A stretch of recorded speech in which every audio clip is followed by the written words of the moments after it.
First of all, it's a very difficult one. Um, as I teach this, if I looked at the scoreboard, I said, okay, I've raised more money than any other candidate in the country as a challenger.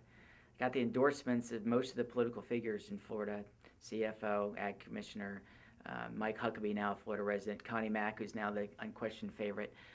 Um, I thought we had a great platform which to run on, meaning we balanced the budget, took on entitlement programs. But I don't call myself a perfectionist, but I put very high standards in myself. And I realized as I traveled this summer from May, when session got out, till the middle of July, that everything that I did was seen as under the focus of the U.S. Senate race. I mean, if would it be a press avail or defense, everyone was, well, what does this mean? Is he just doing this politically or not? Well, I've been talking about these things for 11 years.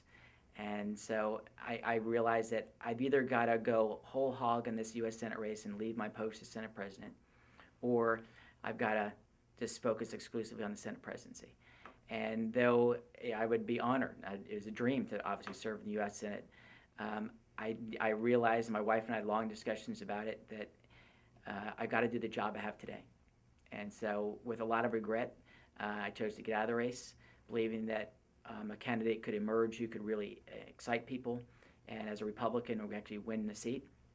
And Connie Mack, who had endorsed me earlier, when he called me up and said, I'm taking a second look at it, I was very happy because what I was really disappointed in our current crop of candidates prior to Connie entering is that everyone was against something.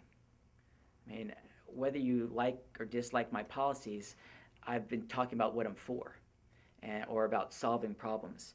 And what I like about Connie Mack's background is that he actually has a plan on how we balance the budget, called the penny plan. He might not agree with it, but at least it's a plan that's viable. And he's a person who's talking positively. He's got foreign policy experience, serving as a subcommittee chair in Congress. He's been a consistent conservative. His name doesn't hurt him.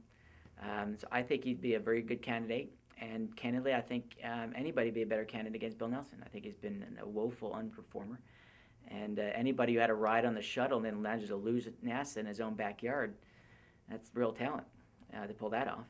So I think he's a disaster as a senator, and I'm glad to see that we have a person who can actually beat him. But to the point, I'm glad that Connie's going to be, of course he's going to contrast himself with Nelson, but he actually has something positive to offer. I thought Adam Hasner was just tearing everybody down.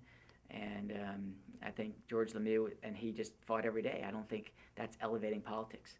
And I think the reason why Marco Rubio won was not just because he denigrated Charlie Crist all day. He talked about a bigger vision, a positive vision. And I was trying to offer that on the Senate campaign trail.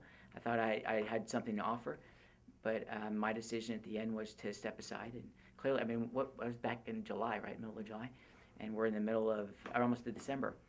That was the reason. I mean, there's no other issue out there. It was just, and again, believe me, a lot of mornings I wake up regretting the decision, but I really felt like my parents had taught me well, and my belief system is you do the job you're in really well. And I thought for a long time I can do both, and I admit to myself I couldn't.